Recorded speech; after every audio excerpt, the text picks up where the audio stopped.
기타 부분에 세부 분류 미기재로 되어 있는데 이 부분에 대해서 대략적으로라도 파악하고 있는 거겠죠. 민준의 톤이 약간 날카로워졌고 자재부장 이동훈이 조심스럽게 답했다. 네, 우선 지금 기타 18켤레로 표기되어 있는데 이 중 3켤레 정도가 솔 가장자리만 들뜨고 중앙이 붙어 있어 박리처럼 보이긴 하지만 그 범위가 좁아 박리로 분류할 수 없었던 엣지, 리프팅이 있었습니다. 그리고요. 민 과장이 이 부장의 말을 이어받으며 사진 몇 장을 꺼냈다. 기타에서 제일 많이 보였던 불량 부분이 바로 본드 젖음이었습니다. 총 8켤레가 이 불량으로 인해 실패 처리되었고요. 젖음 불량이라 기타 항목에서 꽤나 높은 비중을 차지하네요. 맞습니다. 그래서 이 젖은 불량 문제가 우리 쪽 공정 문제인지 아니면 자재 쪽 불량인지를 알아야 할 것 같은데요. 이 상무가 민준의 말에 덧붙였고 생산부장 김영태가 종이 봉투에서 불량품을 꺼내 책상 위에 올려진 사진들을 가리키며 말했다. 지금 이 사진들은 접착 라인의 측면과 단면, 그리고 박리 시전이 상태이고 마지막 사진은 표면을 확대해서 촬영한 것입니다. 그리고 지금 보시는 이 불량품의 가장자리를 손톱으로 살짝 긁듯이 문대면 다들 아시겠죠? 바로 손톱에 필름처럼 말리는 그런 상태입니다. 민 과장이 고개를 끄덕이고 말을 받았다. 맞습니다. 바로 이게 웨딩 페일러인데요. 접착제는 도포만으로 붙는 게 아닌 건 모두가 알고 있는 부분일 겁니다. 왜냐하면 표면 에너지인 surface 에너지가 충분해야 젖어들어 프라이머 층이 제대로 앵커링 돼야 하는데 그 부분이 충족되지 않아서 이런 현상이 발생한 것입니다. 민준이 바로 이어 물었다. 그럼 충족이 되지 않았다는 부분은 무엇을 근거로 판단한 거죠? 정상 접착이면 박리했을 때 본드가 한쪽 면에서 다른 면으로 전이 트랜스퍼가 생깁니다. 이 말은 불량이 접착면 인터페이스이 아니라 소재 내부나 프라이머 층 내에서 일어난다는 거죠. 그런데 이 8켤레는 전이가 거의 없고 본드막이 표면에 필름처럼 잔류했어요. 그러니까 한마디로 붙어있던 층이 뜯긴 게 아니라 처음부터 젖어들지 못한 막이 들려서 일어나는 현상이라는 말입니다. 그럼 자재 표면 코팅 문제일 수도 있지 않나? 이영재나 왁스 같은 거 말이야. 이 상무가 다시 한번 자재 쪽 문제가 아닌지를 짚었다. 가능성은 있지만 이번 거는 공정성 요인이 더 큰 것으로 보였습니다. 그 이유는 8켤레 중 6켤레가 같은 라인, 같은 시간대에서 발생했으며 동일 자재를 쓴 다른 구간에서는 전이가 정상적으로 이루어진 것을 확인했습니다. 즉 자재 결합일 가능성은 현저히 낮다는 것입니다. 생산팀 김 부장이 말을 보탰다. 어제 오후부터 라인이 밀리기는 했습니다. 전처리 쪽에서 속도를 올리기도 했고 버핑 분진도 날렸으니 와이핑이 흔들렸을 수도 있을 것 같습니다. 그럼 젖은 불량 8켤레는 공정의 어떤 부분에서 흔들렸다고 보는 겁니까? 민 과장이 목소리를 가다듬고 답했다. 첫째는 전처리펠 트리트먼트입니다. 접착면 버핑 면적이 부족하거나 버핑 후 분진 더스 제거가 불충분하면 표면 에너지가 깨지면서 앵커링고 덩달아 깨지게 되는 겁니다. 두 번째 요인으로는 바로 클리너로 닦는 작업인 와이핑이 누락되어 접착면의 분진 유분이 제거되지 않고 잔류했을 가능성이 높습니다. 그 다음 세 번째로 고려해봐야 할 부분이 본드 자체 관리입니다.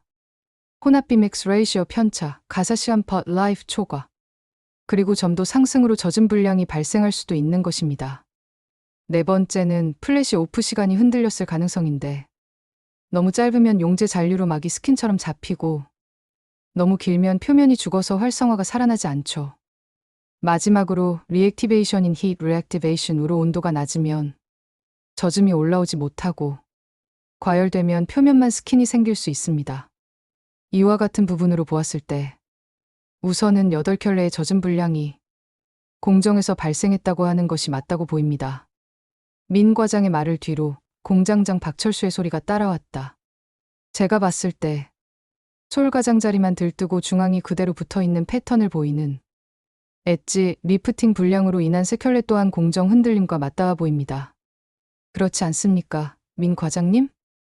네, 공장장님 말씀처럼 엣지 리프팅은 특히 도포량 커버지 가장자리에서 얇아지거나 트리밍과 버핑 분진이 엣지에 남아있는 경우라던가 또는 프레스 압력 분포 pressure distribution가 불균일할 때 먼저 나타나는 현상입니다.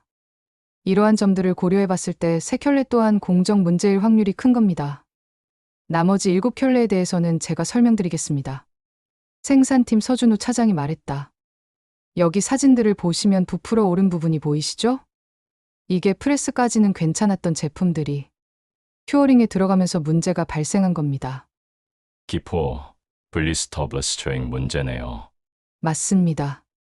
블리스터는 프레스를 한 부분의 접착층 안에서 기포 포켓이 생기고 그게 커지면서 표면을 밀어 올립니다. 그러니까 접착이 약해서 떨어졌다기보다는 접착이 완벽하게 완성되기 전에 내부에 갇혀 있던 것들이 부풀어 오르면서 밀림이 시작되는 겁니다. 갇힌 것들이라면 용제나 수분을 말하는 겁니까?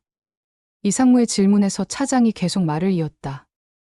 네, 가장 흔한 원인이 용제 잔류 solvent entrapment인데 본드를 바르면 용제가 날아가면서 접착층이 안정화돼야 하는 것이 당연하겠지만 속도가 빨라지거나 조건이 흔들리면 표면만 먼저 마르는 스킨이 생기고 그 안쪽에 용제가 남아버릴 수가 있는 거죠.